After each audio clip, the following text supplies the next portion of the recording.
কি ঋতিকা, ঘরটা ভেঙে গেল কি করে? তুই কি এটাকে নিয়ে খেলছিলি? কি হলো মা, হাত থেকে পড়ে গেল নাকি? সাবধানে রাখতে পারলে না? না বাবা, হাত থেকে পড়েনি, এটা আমি ইচ্ছা করে ভেঙেছি। ইচ্ছে করে ভেঙেছো মানে?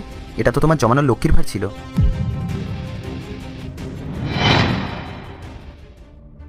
পায়েল, একটু কথা ছিল। দেখতেই তো পাচ্ছ আমার হাতে একদম সময় নেই, যা বলো তাড়াতাড়ি বলো। ঋতিকা স্কুলে টিফিন বানাতে হবে, আমাকে অফিসের জন্য বেরোতে হবে। আসলে আমার 40,000 টাকার খুবই প্রয়োজন। যদি তুমি একটু ব্যবস্থা করে দিতে পারো তাহলে খুব উপকার হতো। অভি, এসব কি হচ্ছে?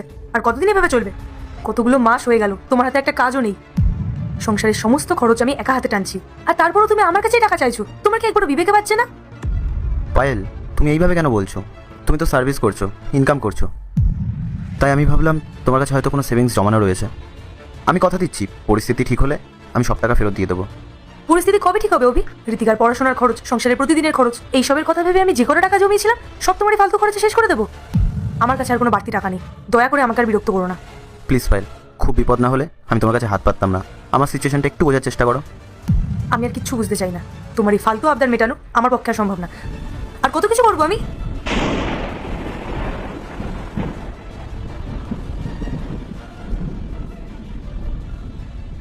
বাবু, একটু এদিকে আয় তো।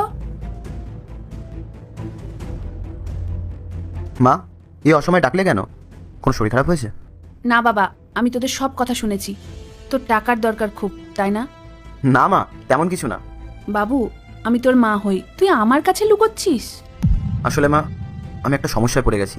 আমি অনেক জায়গায় চেষ্টা করেছি, কিন্তু কোনো ব্যবস্থা করতে পারছি না। তবে তুমি চিন্তা করো না, আমি কোনো না কোনো উপায় ঠিক বের করে নেব।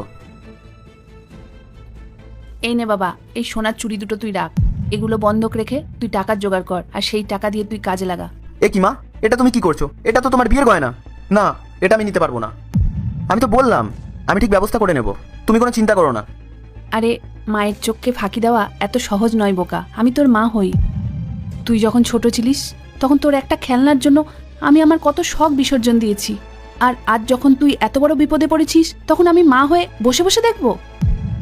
তোর উপর আমার সম্পূর্ণ ভরসা আছে। তুই একদিন সব কিছু ঠিক করে দিবি। আমি জানি তুই এখন কত বড় বিপদে আছিস।